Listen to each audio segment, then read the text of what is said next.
रहीम। अस्सलाम वालेकुम। Harvard academy की तरफ से आपको खुश आमदीद कहते हैं।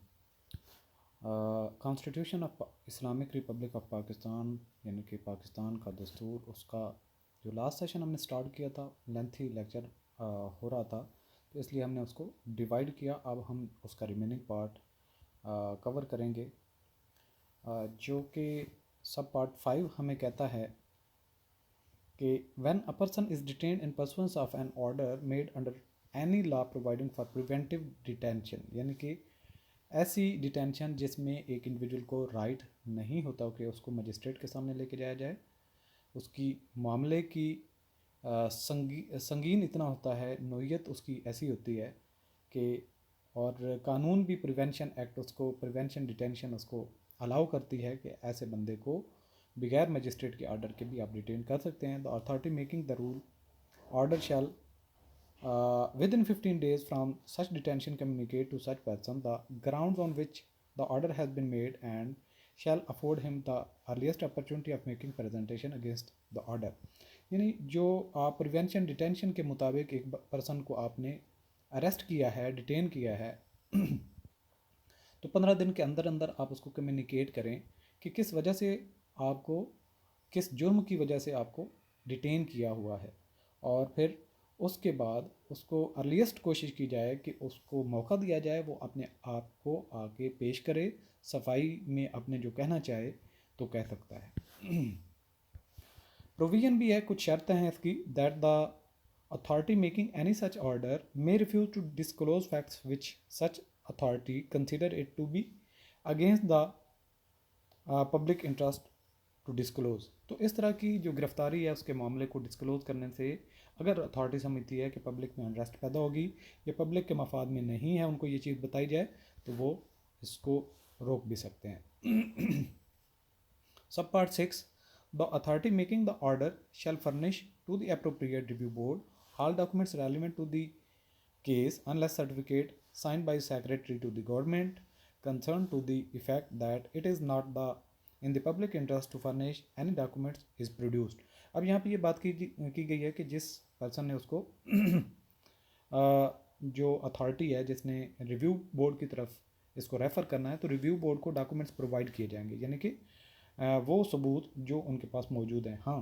अगर वो डॉक्यूमेंट्स ऐसे हैं जिससे लोगों को जो पता चलेगा अच्छा इंप्रेशन नहीं जाएगा, या लोगों में अनरेस्ट पैदा होगी, या फिर ये चीज़ आम पब्लिक में नहीं जानी चाहिए, तो फिर सेक्रेटरी टू द गवर्नमेंट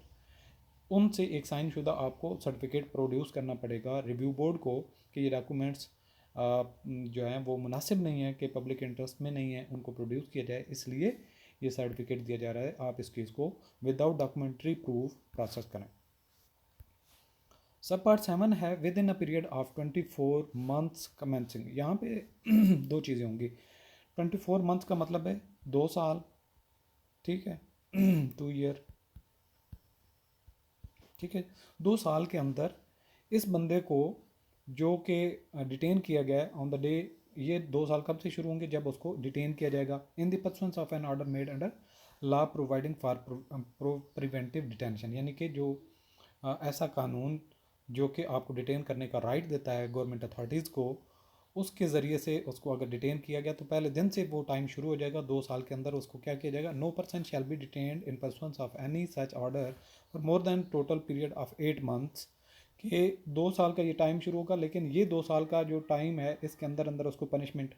हो जानी चाहिए। और वो 8 मंथ की किस केस में, in the case of a person detained for acting in a manner prejudicial to the public order, यानी कि जो आवाम के पब्लिक की डेली लाइफ की रूटीन है उसको ख़राब करने की वजह से अगर उसको गिरफ्तार किया गया था, तो फिर उसकी जो डिटेंशन का टाइम है 8 महीने का होना चाहिए, और ये 2 साल के अंदर अंदर डिसाइड कर लेना चाहिए।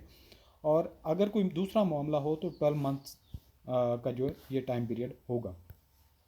इसकी एक और भी शर्त है, that this clause shall not apply to any person who is employed by का मतलब है कि जिसके लिए वो काम कर रहा है, किसके लिए, और वर्क्स फॉर और acts on instruction received from enemy, जो दुश्मन की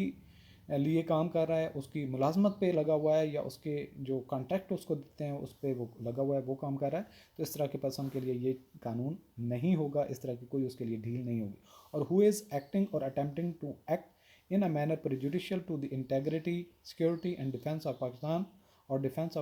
or any part thereof, or who commits or attempt to commit any act which amounts to an anti national activity, जो कि मुल्क की सालमियत, उसकी हिफाजत और दिफा के जो फोर्सेस हैं उनके ख़िलाफ़ कोई काम कर रहा है, या फिर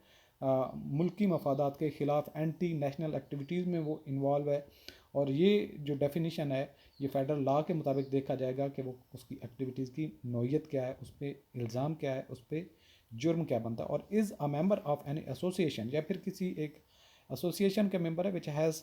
फॉर द ऑब्जेक्ट्स और which indulge in any such anti national activity, या फिर कोई ऐसी एक एसोसिएशन जो कि मुल्क के ख़िलाफ़ काम कर रही हो, वो उसका हिस्सा है और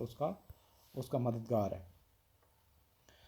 सब पार्ट 8 है, the appropriate review board shall determine the place of detention of the person detained and fix a reasonable subsistence allowance for his family, कि उसकी फैमिली को उसको मिलने की इजाज़त एक मुनासिब जगह पे उसको रख के दी जाएगी और ये रिव्यू बोर्ड देखेगा। सब पार्ट 9 है, nothing in this article shall apply to any person who for the time being is an enemy alien, यानी कि जो दुश्मन के साथ मिला हुआ है, दुश्मन का हथकंडे पे है, दुश्मन का हथकंडा बना हुआ है और दुश्मन के बिहेस्ट पे वो सारे के काम कर रहा है, उसमें उसके ऊपर यहाँ पे किसी भी आर्टिकल में कोई भी ढील नहीं मौजूद। Thanks for watching. खुदा हाफिज़।